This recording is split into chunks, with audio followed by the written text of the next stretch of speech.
Let's take a quick dive into animal rights history. Thinking back in 2018, when an animal rights activist who was very vocal online and used the platform to stand up for animals and speak about animal rights was basically deplatformed, cyberbullied, and slandered for something that they didn't do. If you've been vegan or kept up with animal rights for a while, then you already probably know that I'm talking about the situation with Sonya Say. Sonya said that she had her pet fennec fox on a vegan diet, and this sparked outrage in a lot of newly self-proclaimed animal rights activists who were so mad that this fox was being abused and mistreated.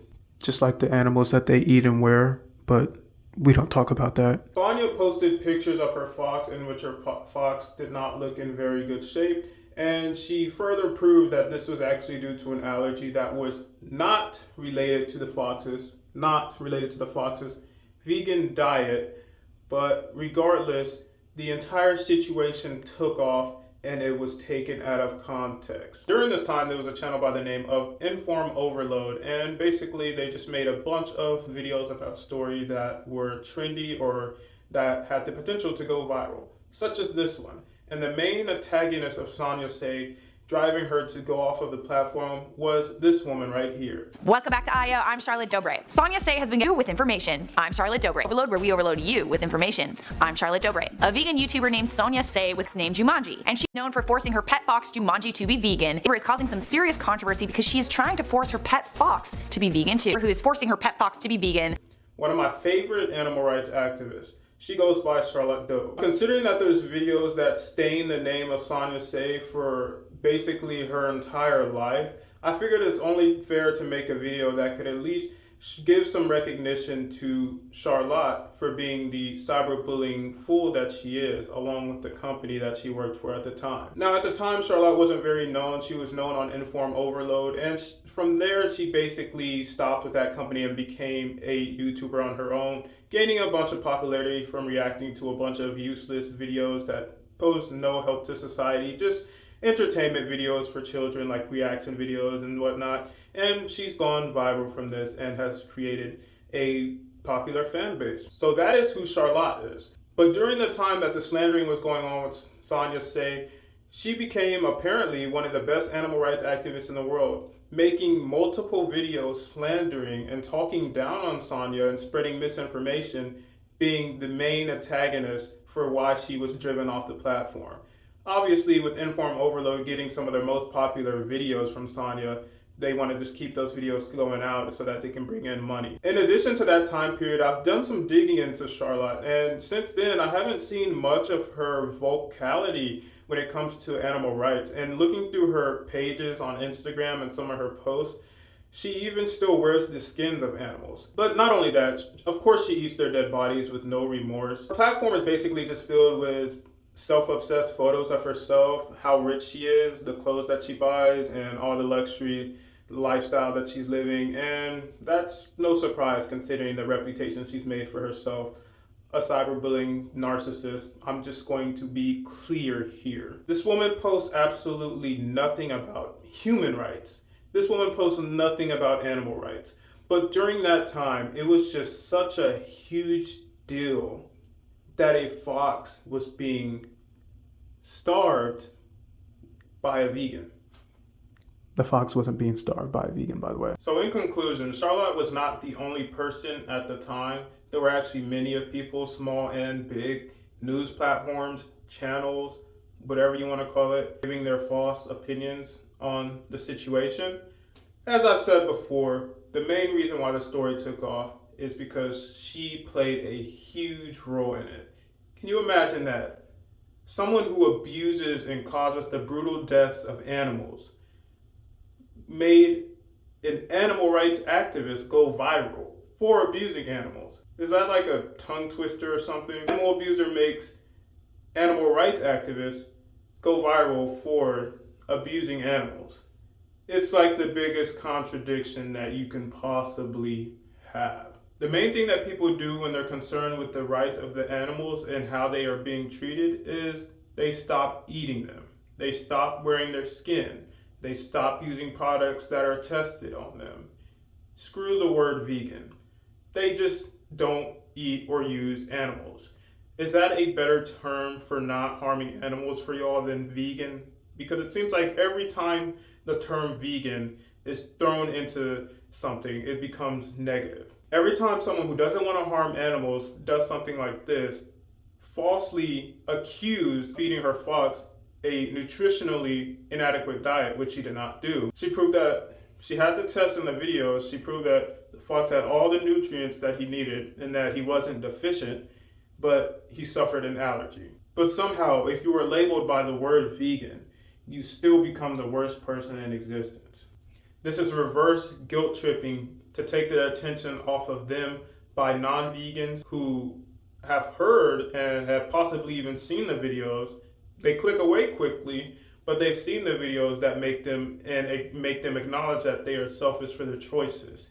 And that's exactly probably what Inform Overload was doing there. During that time in 2018, veganism and animal rights was actually becoming very popular during that time. So they might have come across some videos by vegans that really hurt their feelings. But in reality, it's just the truth, and it's just the fact that they are selfish and supporting animal cruelty that really hurt their feelings. So how do they counteract that? They reverse guilt trip. They try and nitpick the small little thing that they possibly can, which is the Phoenix Fox situation. And once they did that, all the attention came off of them, the animals that they eat, the animals that they wear, and the animals that die brutally because they get tested on in brutal, useless tests for the cosmetics and for the house products that they wear and that they use. So don't be like Charlotte. Don't be a hypocrite. Don't be a reverse guilt-tripping, psychotic weirdo. If you want to care about animals, just do it. Don't eat them. Don't wear them. Don't use products tested on them. And continue to speak up for their liberation. But I'm not finished just there, and since Charlotte has such a huge obsession with herself, I'm just going to make the rest of this video about her. Maybe she or one of her fans can elaborate more on this for me. Why is someone with such a huge platform who is vocal against animal rights activists when they abuse animals, not using their platform for the billions of animals that are abused, murdered, and killed each year so that selfish people can continue to wear their skins, eat their body parts, use products that are tested on them? It's because you're part of that crowd and you are a reverse guilting hypocrite who does not care about self-improvement whatsoever. You just point the finger at anyone else to temporarily take the guilt off of you. But the guilt is always going to be there. I remember calling Inform Overload out when they were first making these videos back at that time. And I remember a small little class. I don't know if it was in the comment section. I believe it was in the comment section. But she actually seemed to show no remorse for the fact that she was making false accusations against this activist and that it's literally ruining this activist's life. She had no remorse whatsoever. That is the typical epitome of a narcissistic person. They have no empathy, they're self-obsessed, and they can't empathize with anyone other than themselves or the people that are in their circle. Which is why there are so many narcissistic people who happen to be animal abusers. One of them. No sympathy within them. No care for anything or anyone other than themselves or the people in their bubble. They live in their own world where they're cut off from everyone else and nobody else matters. It's just them and their own privilege.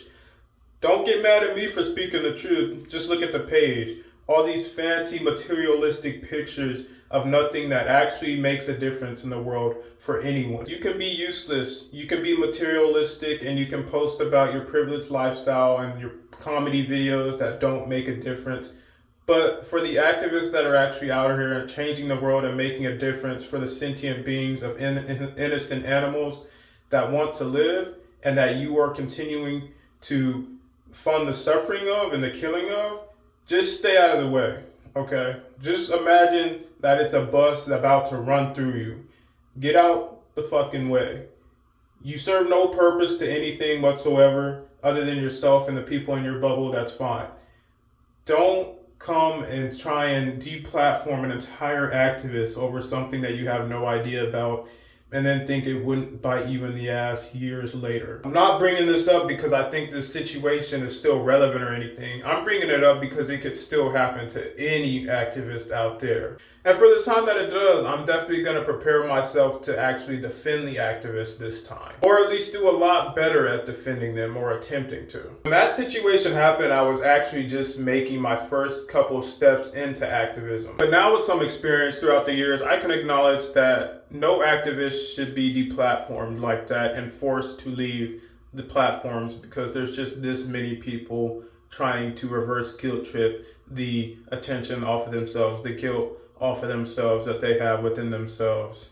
So in conclusion of this video, Charlotte, maybe you can prove me wrong. Maybe you can start to post a couple videos, a couple forums about animal rights. Maybe you can start to post some about human rights. After all, there are children being murdered in Palestine right now by the masses. They're being starved to death as well. If you can't speak about animal rights, can you find it in you to speak about human rights or anything important? At least do something that shows that you can evolve as a human and actually care about something important if you're going to deplatform an entire activist and aid in the deplatformation of an entire activist. And years later, and even back then, you had no concern for that activist whatsoever. So show us if you even have any empathy left in your heart. Or is it all just narcissistic and self-obsession with your own bubble? Let us know. For future reference, if you think that a vegan is abusing their pet, just send it to the real animal rights activists, maybe like me or someone else, inform us about it, and let us investigate the situation. Leave your attention-seeking half-assed videos to the side and let the real animal rights activists take care of a situation like that.